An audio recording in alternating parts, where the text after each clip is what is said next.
سید رضی نے تقریباً 1000 سال پہلے 400 کچھ ہجری میں تقریباً 1000 سال پہلے سید رضی نے نہج البلاغہ در حقیقت مولا علی علیہ السلام کے تمام کلام میں سے منتخب کر کے اس کتاب کا نام قرار دیا۔ بہت گفتگو، بہت کچھ کہا جا سکتا ہے۔ یہ حقیر فقیر بھی نہج البلاغہ کے حوالے سے ایک چھوٹا سا خادم قرار پائے۔ اردو میں مفصل ترین اگر شرح نہج البلاغہ آپ کی خدمت میں موجود ہے تو وہ آیت اللہ مکارم شیرازی کی شرح ہے، جس کا ترجمہ کرنے کی توفیق اس فقیر کو حاصل ہوئی، اور آج وہ شاید کہ 10 سے زیادہ مرتبہ چھپ چکی ہے۔ پاکستان میں کثیر الاشاعت کتاب ہے، گروہی کام ہے، پوری ٹیم نے مل کے کام کیا۔ دارالتحقیق جو آج اس سیمینار کے حوالے سے میزبان ادارہ بھی ہے، اس ادارے نے 10-15 جلدوں میں یہ کتاب چھپ چکی ہے۔ پاکستان میں اس سے مفصل شرح نہج البلاغہ اردو میں نہیں ہے، 6 جلدوں میں موجود ہے اور شروع موجود ہیں، لیکن 15 جلدوں میں مفصل شرح مجھے نہیں معلوم، شاید میرے آنے سے پہلے اس نہج البلاغہ کی شرح کا تعارف یہاں ہوا یا نہیں ہوا، اور وہ اس وجہ سے کیا جائے تاکہ لوگ استفادہ کر پائیں۔ نہج البلاغہ در حقیقت مولا علی کے، ہم جب نعرہ حیدری لگاتے ہیں نا تو اس نعرہ حیدری کا ایک جواب نہج البلاغہ ہے۔ جواب آنا چاہتا، کیا جواب آتا ہے؟ یا علی۔ ہم جب نعرہ لگاتے ہیں نعرہ حیدری تو جواب آتا ہے یا علی، تو جب ہم نعرہ حیدری لگائیں تو ایک جواب آئے نہج البلاغہ۔ یہ خود نعرہ حیدری کا ایک جواب ہے۔ کیا خدمت کی ہے،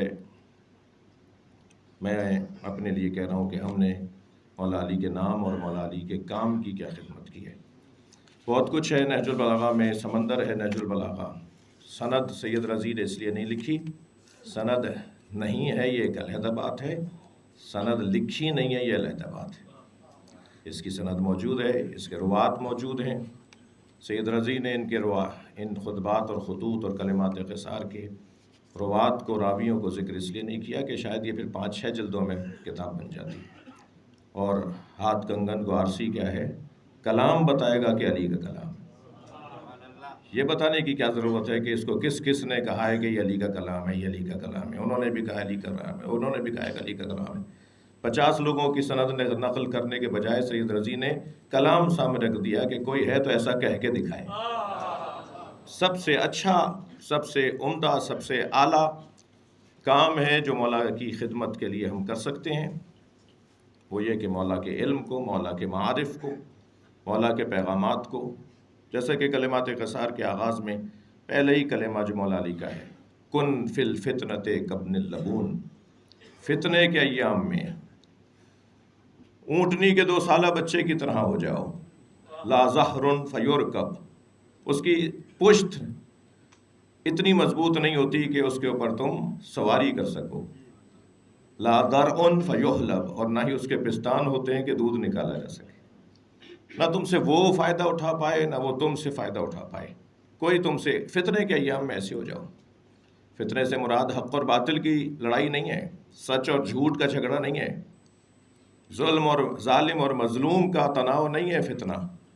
ہمارے ہاں شاید ہر جھگڑے کو فتنہ کہا جاتا ہے، ہر اختلاف کو فتنہ کہا جاتا ہے۔ فتنے سے مراد ہر جھگڑا نہیں ہے، جہاں ظالم آپس میں لڑ رہے ہیں اسے فتنہ کہا جاتا ہے، جہاں ظالم